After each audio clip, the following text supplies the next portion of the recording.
Ibyo reka mbasuze kandi mbifurize kugubwa neza uyu mugoroba tariki 28 z'ukwezi kwa gatatu mwaka w'ibihumbi 2026 tugarutse muri studio kuri mikoro ni Bosco aho tugiye kureba rero amakuru agezweho hano kuri Region Info. Amakuru aturuka ku butaka bw'Uburasirazuba bwa Repubulika ya Demokarasi ya Kongo aragaragaza ko igisirikare cya leta ya Kongo FARDC cyashyizeho ingamba zikomeye cyane zo gukumira abarwanyi ba FC23 gusubira mu bice bakomeje kugenda basohokamo mu rwego rwo gusubiza n'ubuyobozi bwa leta ya Kongo mu bice biri gusohokamo izi nyeshyamba.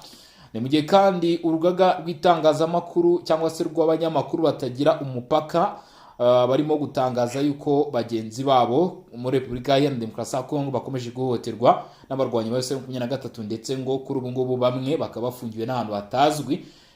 Uru rwego rukaba rwasabye ko aba banyamakuru barenganurwa bakaba barekurwa. Muri aba makuru turaza no kugaruka ku makuru n'ubundi y'ibice 23 bindi yavuyemo uyu munsi, aho turanyarukira muri Karehe Warikare ndetse no muri Rubero naho ari kuvuga ibindi bice 23 ikomeje kugenda isohokamo. Turabigarukaho byose rero, ariko tugiye guhera ku makuru akomeye cyane nkuko nari ntangiye mbivuga. Leta ya Kongo yashyizeho ingamba zikomeye cyane aho abarwanyi bose 23 ku murwanyi wese ushobora kurenga agasubira mu bice uyu mutwe wavuyemo ashobora kuba rwose yahaburira n'ubuzima.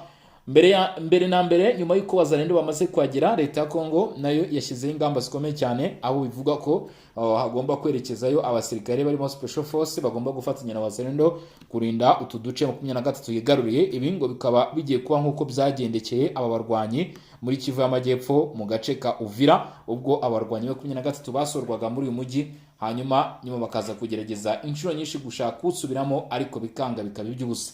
Naho rero ngo niko bigiye kugenda, abarwanyi ba AFC23 ntago bazigera basubira muri Kivu y'Amajyepfo byanze bikunze, ndetse n'ahandi mu bice bya Kivu y'Amajyaruguru ari nabyo bice byinshi bavuyemo kugeza kuri ubu ngubu. Leta rero ikaba yamaze gushyiraho gahunda y'uko rwose n'indege ngo zizakora. Izi ndege abarwanya 23 bakomeje kwishujutira kuva muri Kivu y'Amajyepfo mu bice birimo Mikenke ndetse n'ahandi, bavuga ko zibamereye nabi. Ubwo ni ukuvuga drone yabizituritsa zo mu bwoko bwa kamikaze ndetse na drone zisanzwe za CH4 hamwe n'indege zo mu bwoko bwa kajugujugu zisanzwe zikoreshwa n'igisirikare cya leta ya Kongo FARDC ngo ziryamiye amajanja mu gutegereza aya n'amahirwe mboneka rimwe. Leta y'Kinshasa ivuga ko idashobora kwitesha mu gihe 23 yarikomeje no kugaragaza gutera intambwe yigira imbere mu kugana bice bigiye bitandukanye mu bikorwa. Leta ya Kinshasa ivuga ko ibishyigikiyemo n'ingabo z'u Rwanda kandi ibyo bikorwa bikaba bigize kurenga ku busugire bwa Repubulika Iharanira Demokarasi ya Kongo. Ubu rero ntabwo aramenyekana nyirizina uburyo FARDC iza gukoreshamo, niba iza koyoherezayo abasirikare cyangwa se gushyiraho mu by'ukuri indege cyangwa se n'ibindi bishobora kwifashishwa, ariko amakuru ahari nuko ibi byo byamaze gushyirwa ku murongo w'ibyigwa.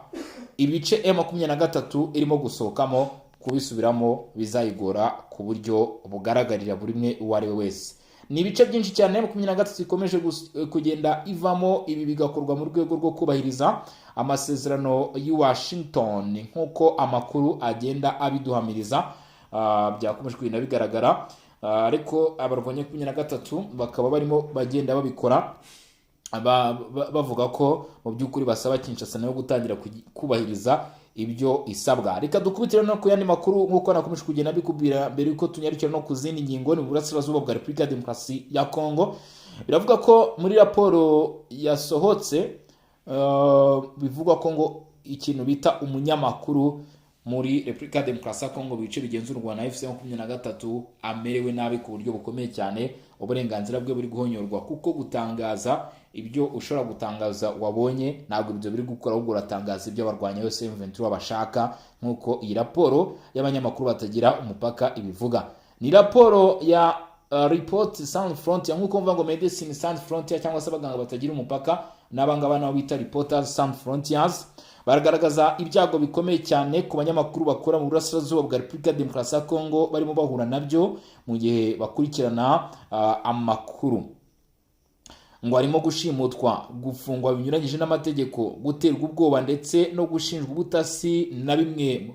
Ngo ibi ni bimwe mu byugarije buri munsi abo banyamakuru bakora muri ibi bice, ndetse kandi harimo b'urwego rw'abanyamakuru batagira umupaka bahohoterwa nkuko Jean Regarde wanditse iraporo abivuga ngo abanyamakuru muri aka gace bakomeje guhohoterwa, aho bivuga ko ngo M23 rwose irimo irabagere inyundo, ngo ibi kandi bigashushanya igitutu barimo guterwa icyarimwe n'imitwe itwaje intwaro, ndetse bikavuga ko ibi bituma amakuru ya nyayo yakabaye ajya hanze atajya hanze, kandi ari byo byifuzo bihari mu gushaka gukemura ikibazo. RCF ivuga ko mu by'ukuri yamenye neza ko hari bamwe mu banyamakuru bashimuswe, ndetse ngo hari n'abandi bafunzwe kuva imirwano yakongera kubura mu burasirazuba bw'iki gihugu, cyane cyane nyuma y'ifatwa rya Goma n'inyeshyamba za M23 mu ntangiriro za 2025. Abanyamakuru bo mu gihugu imbere ngo nibo bibasiwe cyane.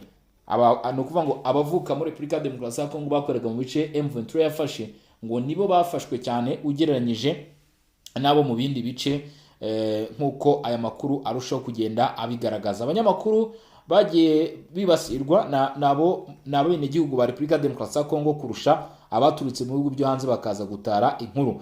Bimaze kuvuga ko biravuga ko hamaze iminsi hari bamwe mu banyamakuru bagiye bashimutwa. Mu by'ukuri mu manza zivugwa harimo uwo bita Amis Musada, umunyamakuru wa Djibouti RDC washimuswe ku itariki 15 Mata 2025 i Bukavu n'abantu bambaye imyenda isanzwe, ndetse ikirego cye nawe kiravugwa n'abanyamakuru bavuga bati uyu nguyu nawe akwiye gukurikiranwa. Kuva mu kwezi kwa mbere 2025 nibura abanyamakuru 8 ngo barafunzwe, bafungwa n'izi nyeshyamba mu bice zafashe, ndetse bivuga ko ngo bashinjwa ibikorwa by'ubutasi, gukorana n'igisirikare cya leta ya Kongo mu gutanga amakuru. Bamwe ngo bagiye bafungwa iminsi myinshi, mu buryo uru rugaga rwa Reporters Sans Frontières ruvuga ko binyuranyije n'amategeko. Gufatwa no gushinjwa ubutasi biri mu bishyirwa imbere mu byo bari gufungirwa cyangwa se bari kugenda bafatirwa.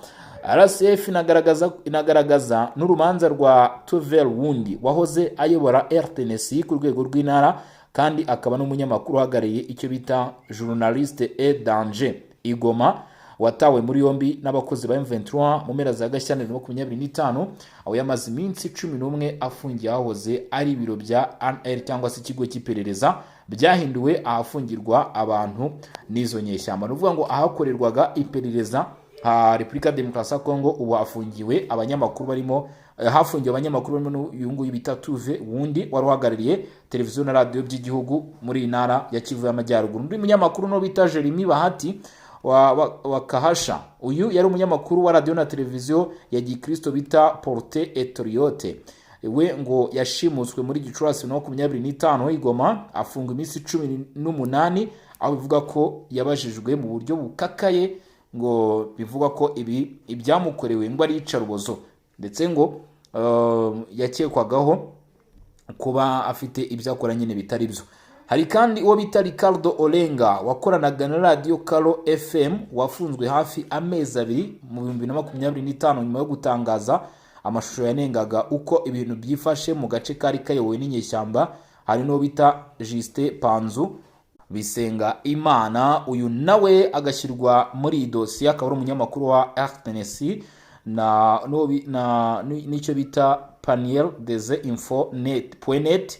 Uyu nawe yafatiwe Goma mu kwezi kwa mbere 2026 ashinjwa gukorana na M23 bitewe n'ifoto yari afite mu by'ukuri igaragaza ibijyanye n'ibisasu. Hari icyo bita ngo iterabwoba. Uretse ifungwa ry'abanyamakuru, iraporo igaragaza ko ari umwuka mubi urwikekwe, aho abanyamakuru bakunze gushinjwa gukorana n'uruhande runaka, gushinjwa kuba hafi ya M23 cyangwa se u Rwanda. Ni ibintu bikunze kubaho bigatuma bahura n'iterabwoba rikomeye, cyangwa se gushinjwa gukorana n'ubutegetsi bwa Kinshasa n'ingabo za leta ya Kongo FARDC. Umunyamakuru wahoze akorera radio yo mu gace kamwe yavuze ko byamubayeho, ndetse avuga ko mu by'ukuri byatumye kugeza uyu munsi bamwe mu banyamakuru batakaza ubunyamwuga, akavuga ko bikwiye kwitabwaho. Undi munyamakuru utarifuje ko amazina yatangazwa yavuze ko yakiriye telefone zimutera ubwoba nyuma yo kubaza ibibazo kuri Nanga mpuzabikora wa FM23 mu kiganiro abanyamakuru cyakurikiye ifatwa rya Goma 2025. ngo umwe mu bagize uwo mutwe yamubwiye ati witonde, nitwifuza ko wongera kubaza umuyobozi wacu ibibazo nk'ibyo. Kwera ubwoba yavuze ko yamaze hafi amezi 2 atava mu rugo nyuma yuko yabajije Colonel Nanga ibibazo, nyamara ngo izi nyeshyamba zitarifuzaga ko ibyo bibazo abibaza, bivuze ngo ni ibibazo byashoboraga kubashyirishamo. Iyi ripota Sun Frontier inagaragaza ko abanyamakuru bagenda bagorwa no kugera mu duce twugarijwe n'imirwano, gufungwa kw'inzira, ibyago byo gushimutwa n'ikwirakwira n'urwikekwe rwo gushinjwa ubutasi bituma bigorana kubona amakuru nk'abanyamakuru bigenga. Ibi bituma kubona amakuru yizewe ku makimbirane bigorana mu gihe hakwirakwira cyane cyane ibivugwa n'amakuru atizewe ku mbuga nkoranyambaga, yaba ku banyamakuru bigenga ndetse n'abatigenga. No kuvuga ko ibitangazamakuru bino bya leta. RCF ihamagara impande zose zirimo kugira uruhare muri aya makimbirane kubahiriza umutekano w'abanyamakuru, no kuvuga uburenganzira bw'umunyamakuru no kurinda uburenganzira bwo gutanga amakuru, ikibutsa ko kurindwa kwabo ari ingenzi mu mikorere myiza ya demokarasi no mu gutuma habaho ukuri mu bihe by'amage. Abarwanyi ba FC23 batunguranye bongera kugaragara aho bita Pita Kongo ndetse n'aho bita Bunyatenge. Ahangaha bakaba bamaze kuhavana muri teritwari ya Rubero. Ntabwo byagarukiye aho ngaho, biravuga ko kuri tariki ya 28 Werurwe Minova muri teritwari ya Karehe abarwanyi ba 23 batangiye gusubira inyuma ndetse n'ibikoresho byabo. Gusa byatunguranye ndetse no kuntu abarwanyi ba FC23 bikuye Minova, aho bishobora kubabera ihurizo rikomeye cyane mu gihe iki gice n'ubundi cyari gifungiye abarwanyi ba FC23 kubagombaga guturuka muri Kivu y'Amajyepfo binjira muri Kivu y'Amajyaruguru, dore ko 23 isa nkaho yari yarabazitiye, bishobora kuba bigiye kuborohera mu gihe rero imirwano yakongera gusubukurwa, dore ko mwagiye mubibona ko M23 nubwo iri gukinisha iki kintu, niba yizeye ko izongera rwose ikavuga ati tuzongera tubigarukane, ibyo byo amaso azahera mu kirere, kubera ko kugeza umunsi mwabonye ibyabaye Uvira, baragenda bashimo bitazakira banazasange biranga bibyubusa, ahaza Kabunambo biranga bibyubusa, ariko barimo barasubira inyuma muri iyi myanya za Minova. Ni amakuru atugera avuga ko Minova ubu abarwanyi 23 bari gusohokamo ku bwinshi. Wazarendo barahiye, FARDC barahiye bati niba muri no gukina cyangwa se wenda muri no kujijisha, mumenye ko ibyo muri gufata bishyengo bizabakomerana, kuko kugaruka muri iyi myanya bitazigera bibasha kubakundira n'aka na gato. Aho ngaho ni muri Minova barwanya M23 bari kuva ku bwinshi. Ni amakuru ari kutujyaho ndetse n'ibikoresho byabo bivuga ko bafashe bamwe mu baturage muri ibi bice barabibatwaza, ndetse amakuru akaba avuga yuko cyangwa se akaba yemeza yuko icyaje kubaho bamwe mu rubyiruko barimo kwinangira iyo mirimo y'agato barimo gukoreshwa n'abarwanya M23, bavuga bati ntabwo ari byo, nibazane bagenzi babo bazabihakure, ariko nyine nuko bimeze, ubwo urabyanga nyine ukumva ibishaka kubaho. Warikare Bazarendo bigaruriye Mpeti ndetse n'utundi turere twinshi cyane two muri groupement ya Ikobo, nyuma yo kwinyeshyamba zisubiye inyuma zerekeza Iburesa ndetse n'abo bita Miriki. Ahangaha niwe mu 23 irimo iragenda isubira inyuma, uvuga ngo bagiye bareka basubira inyuma gake gake runono rwose, aho bita rero Miriki ubu niho bageze, ndetse n'abo bita za Buresa. Aba Wazarendo bahita bataha Ikobo. Ubu Ikobo rwose uduce twinshi cyane ahangaha Mpeti bamaze kwacakira ku buryo bworoshye. Ikibazo ngiye nagize iye 23 ko yaruhanyije ikarasa nikatakariza abarwanyi, ikatakariza imbaraga, ikatakariza ibyuya, abana b'abasore bakiri bato bagahagwa. Ubundi ubu yaruhiraga iki niba yari ziko izavamo muri ubu buryo nk'ubu ngubu, ariko ndabona icyo M23 yashaka kugeraho cyaragizwe cyangwa se ibona ko kirimo kugenda kigerwaho. Ariko nanone abenshi bakavuga bati M23 ntago mwayirenganya, kuko leta zunze ubumwe za Amerika zamaze guhaguruka ziravuga iti ni guhaguruka nuva ngo musubire inyuma cyangwa se bumere nka Iran. Buranga Iran yarabwiye ati muhagarike gukora nuclear weapons, muhagarike gukora ibyo bisasu by'ubumara. Iran iti wapi, bita Ali Khamenei arinangira baba mukozemo umuhungu we Mujitaba niwe uri murabikurikirana hariya rwose, nawe bakamubwira ati nyamara nutitonda biraza gukora, nawe agahita avuga ati ndabafundira peteroli. M23 nta peteroli yari ifite yo gufungira leta zunze ubumwe za Amerika ndetse nayo mabuye, n'ubundi Amerika ikavuga iti uraramuka ugize icyo ukora inganda zacu zigahagarara biraza kuba nko kuzimya bushe kandi turaza guhera ku isoko. Ibyo rero bikaba byatumye abarwanya M23 bavuga bati reka dusubire inyuma, wirukanyira byinshi ukabona no duke, reka dusubire inyuma. M23 ni muri urwo rwego, bamwe bavuga bati irimo irasubira inyuma, kuko uwo bita Lawrence Kanyuka nawe adaciye ku ruhande yamaze kunga mu byavuzwe na guverineri w'intara ya Kivu y'Amajyaruguru, uwo bita Somoka Kure, wari washimangiye ko M23 iri kubahiriza amasezerano ya Washington ndetse na Doha mu gukora abarwanyi babo mu bice bari barigaruriye kugira ngo iyo myanya igaruke mu buyobozi bwa guverinoma. Ubu igisigaye ni Bukavu, igisigaye no kubabona bava Goma, ariko by'umwihariko kuva kwabo mu mujyi wa Goma nta nubwo bihangayikije cyane, ahubwo leta ya Kinshasa ndetse n'imiryango ishinzwe gutanga ubutabazi iravuga iti hari amamiliyoni y'abaturage bavanwe mu byabo kugeza uyu munsi bari mu buzima bubi. Ati twebwe ahubwo icyo dukeneye ni mufungure ikibuga cy'indege mpuzamahanga cya Goma. M23 ikavuga iti turamutse dufunguye ikibuga cy'indege cya Goma bizaba nk'uko Israel yabigenje, cyangwa se ni ibintu bizaba bikomeye cyane kuko tuzabyuka twikangura byadukomeranye. Ni ukuvuga ngo hazakorwa operasiyo ijoro rimwe, aba bananga n'abandi bose ntabwo nkeka ko aba bashaka kuba baruta uwo bita Nicolas Maduro, perezida wa Venezuela, Leta Zunze Ubumwe za Amerika bafashe mu buryo nk'ubwo guhombya. N'ubu ngubu nkeka ko bitaniranye, ariko urumva Kinshasa nayo baravuga bati Kinshasa ishobora gukora operasiyo nk'izo ngizo. Ni muri urwo rwego rero abarwanyi b'umutwe witwaje intwaro wa M23 mu by'ukuri bagaragaje ko hari gahunda yo kugenda gake gake bava mu bice, ariko no mu bwitonzi bwinshi cyane, kuko abarwanyi ba M23 niba mwakomeje kugenda mubibona ibice bari kuvamo barimo kubivamo bakoresheje icyo bita route march, cyangwa se bakoresheje ibirenge, ntabwo barimo gukoresha amamodoka. Nyamara kubijyamo bakoresheje amamodoka si uko bayabuze, ahubwo nyine ni igisobanuro cyangwa se ni kugaragariza isi yose ifata amafoto nyine ayo buriya ari amavideo ari gufatwa n'abaturage. M23 irimo irabyishimira cyane, cyangwa se irimo iravuga ati ni mu bikore, kuko nyine irashaka ko bimenyekana ko barimo kugenda basubira inyuma. Nibyo, kuko n'abaturage barimo kubibakorera bikamenyekana. Iyo ni M23 rero. Dukomeje n'amakuru akomeje kugenda amenyekana nk'uko nakomeje kugenda mbibabwira mw'abantu mwe kugeza kuri ubu ngubu.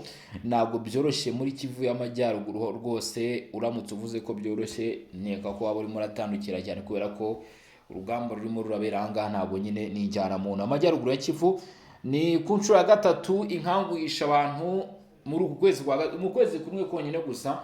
Rubaya rwose habaye ibitendo bikomeye cyane ahacukurwa amabuye y'agaciro hagenzurwaga n'umutwe wa 23.